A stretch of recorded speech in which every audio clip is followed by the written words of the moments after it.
الحمدللہ رب العالمین والعاقبۃ للمتقین الصلاۃ والسلام علی سید الانبیاء والمرسلین وعلی آلہ وصحبہ اجمعین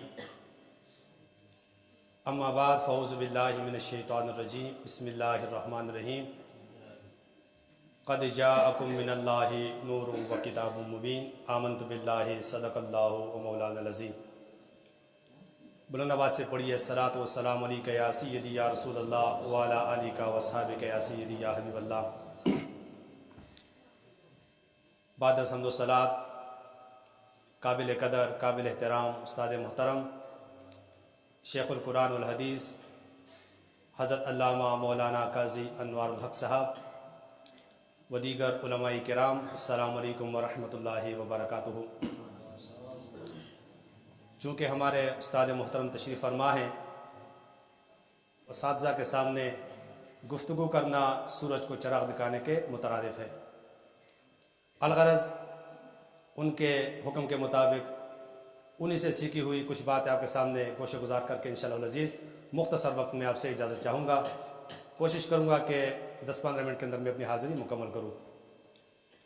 چونکہ مولانا عبدالحکیم صاحب اگی کے نامی گرامی خطیب ہیں اور انہوں نے بڑی وضاحت کے ساتھ میلاد النبی کے موضوع پر گفتگو فرمائی، اللہ کریم ان کے علم میں ذوق میں مزید برکتیں عطا فرمائے۔ میں صرف 4 حدیثیں آپ کے سامنے پیش کروں گا میلاد النبی کے حوالے سے، لیکن آپ نے جوش کا مظاہرہ بھی کرنا ہے اور جاگ کر بھی بیٹھنا ہے۔ ایسا نہیں کہ عبدالحکیم صاحب نے اتنی زبردست تقریر کی اور میں بھی کچھ ٹوٹے پھوٹے الفاظ آپ کے سامنے پیش کروں، استاد محترم بھی بیان کریں اور آپ یہاں سے جائیں کچھ آپ کے پلے نہ پڑے۔ کوشش کریں گے کہ مختصر سے وقت میں ایسی باتیں آپ کے سامنے پیش کریں جو آپ کو آنے والی زندگی میں کام آئے۔ میلاد النبی کا موضوع ہے ہمارا، اور یہ محفل بھی میلاد النبی کے سلسلے میں جناب حافظ عالم زیب صاحب نے منعقد پذیر کی ہے۔ جو آیت کریمہ میں نے تلاوت کی، رب ذوالجلال نے فرمایا قد جاءکم من اللہ نور و کتاب مبین، کہ تحقیق تمہارے پاس اللہ کی طرف سے نور اور روشن کتاب آئی۔ اسی آیت کریمہ کو لے کر میلاد النبی کے حوالے سے انشاءاللہ العزیز مختصر سی گفتگو کروں گا۔ عزیزان گرامی، آپ سنتے رہتے ہیں کہ اللہ تبارک و تعالیٰ نے سرور عالم صلی اللہ علیہ وسلم کو بے پناہ شان اور مرتبہ عطا فرمایا،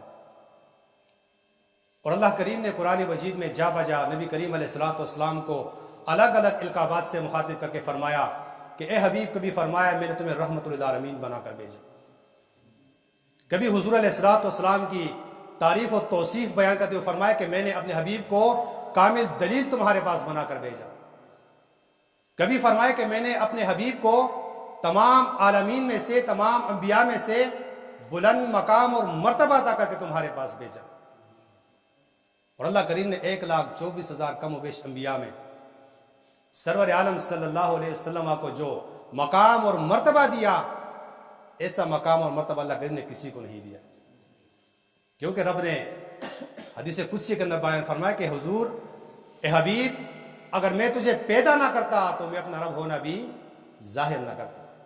عاشق صادق امام احمد رضا خان بریلوی رحمۃ اللہ علیہ نبی کریم علیہ السلام کی تعریف و توصیف میں ساری زندگی گزارتے ہیں، نبی کریم علیہ السلام کی حمد و ثنا بیان کرتے کرتے زندگی گزارتے ہیں۔ وہ بھی کہتے ہیں مجھے کوئی ایسا پیمانہ نہیں ملا جس میں میں حضور کی تعریف و توصیف بیان کروں، مجھے کوئی ایسا قاعدہ کلیہ نہیں ملا جسے اپنا کر میں حضور کی تعریف و توصیف بیان کو۔ فرمایا سرور کہوں کہ مالک و مولا کہوں تجھے، باغ خلیل کا گل زیبا کہوں تجھے، فرمایا خرمان نصیب ہو تجھے امید گہ کہوں، جانے مراد کا نے تمنا کہوں تجھے۔ فرمایا کیا کہوں حضور، میں تمہیں کیا کہوں، کیا تعریف و توصیف کروں؟ فرمایا لیکن رضا نے ختم سخن اس پہ کر دیا، خالق کا بندہ خلق کا آقا کہوں تجھے۔ تو میں حضور اگر ساری زمین کو صفا بنا دیا جائے، سارے کے سارے درختوں کو قلم بنا دیا جائے، زمین کے قطرے قطرے کو سیاہی بنایا جائے، فرمایا سارا کچھ ختم ہوگا، حضور کا ذکر ختم نہیں ہوگا۔ اپنے قرآن میں فرمایا وَرَفَعْنَا لَكَ ذِكْرَكَ، حضور میں نے تیرے ذکر کو بلند کر دیا۔ اور پھر فرمایا کہ حضور کا ہر گزرا ہوا زمانہ، ایک زمانہ گزرتا ہے دوسرا آتا ہے، فرمایا ہر آنے والے وقت کے ساتھ اللہ کریم نے میرے حبیب کے ذکر کو بلند کیا۔